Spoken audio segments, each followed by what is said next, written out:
میں تو پنجتن کا غلام ہوں، میں تو اعوذ باللہ من الشیطان الرجیم، بسم اللہ الرحمن الرحیم۔ ان اللہ و ملائکتہ یصلون علی النبی یا ایھا الذین آمنوا صلوا علیہ وسلموا تسلیما۔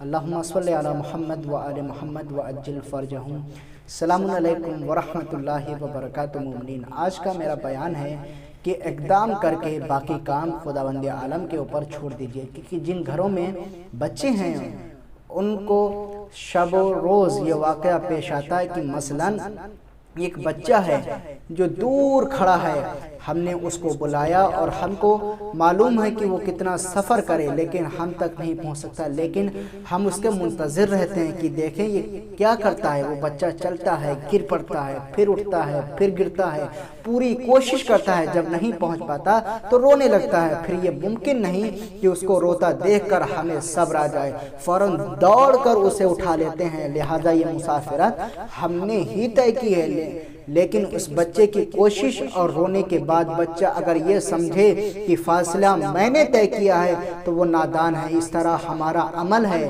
کہ وہ تو ہمیں خدا تک پہنچنے والا نہیں ہے، لیکن شرط کے درجے میں ضروری ہے کہ باقی کام تو فضل سے ہوتا ہے، اور خدا تو وہ ہے جو بندے کے بغیر رونے دھونے کو کوشش کے بھی اس کی طرف توجہ ہے۔ لہٰذا ہمیں عمل کر کے فضل کو طلب کرنا چاہیے، اس لیے کہ ارشاد ہے کہ وَاسْأَلُوا اللَّهَ مِنْ فَضْلِهِ، کہ اور اللہ سے فضل کی درخواست کیا کرو۔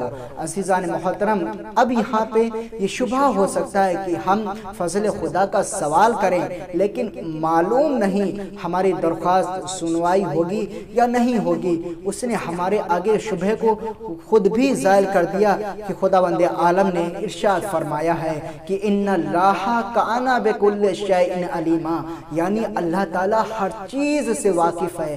اگر ہم فضل کو طلب کریں، خداوند عالم سے فضل کو طلب کریں، فضل کو مانگیں، اس کی فضیلتوں کو مانگیں، اس کی رحمت کو طلب کریں، تو پھر خداوند عالم ہی ارشاد فرماتا ہے۔ ہم یہ سوچتے ہیں پتہ نہیں خداوند عالم سنے گا بھی یا نہیں سنے گا۔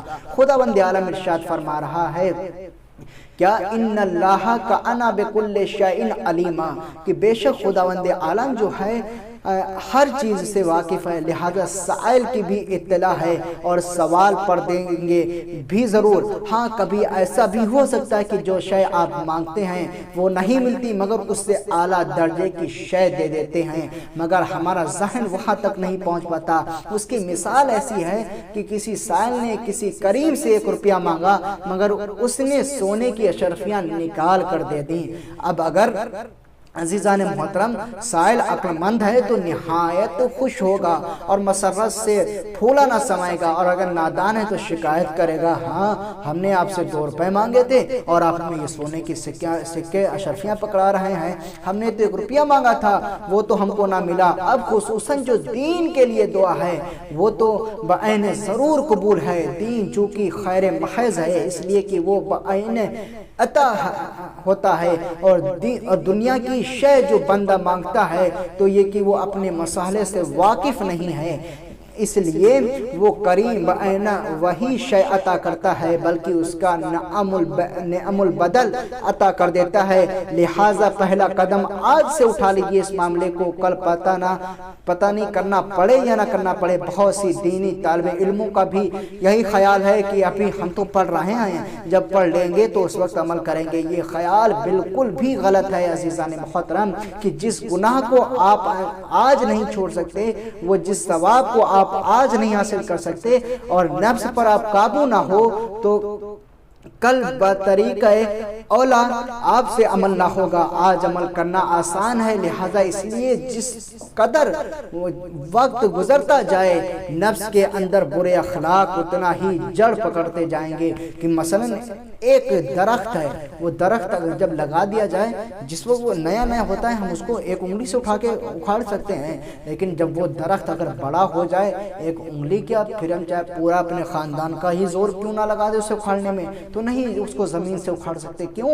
کیونکہ اس کی جڑیں جو ہیں وہ پوری زمین میں پھیل چکی ہیں. اسی طریقے سے انسان کے گناہوں کا بھی یہی حال ہوتا ہے. اگر وہ شروع میں گناہ کرنا نہ چھوڑے تو پھر گناہ اپنی جڑیں جو ہیں اس کے خون کے اندر، اس کی نسوں کے اندر پھیلا دیتی ہیں، جس کو چھوڑنا سوائے موت کے کوئی دوسرا راستہ نہیں ملتا. خداوند عالم 14 معصومین کے صدقے میں بحق محمد والے محمد کے طفیل میں ہم سب کو گناہ کبیرہ اور صغیرہ کو معاف فرمائیں اور زیادہ سے زیادہ ہم صالح بچا لانے کی توفیق عطا فرمائیں. آمین یا رب العالمین. اللہم صلی علی محمد وعلی محمد وعجل فرجہم.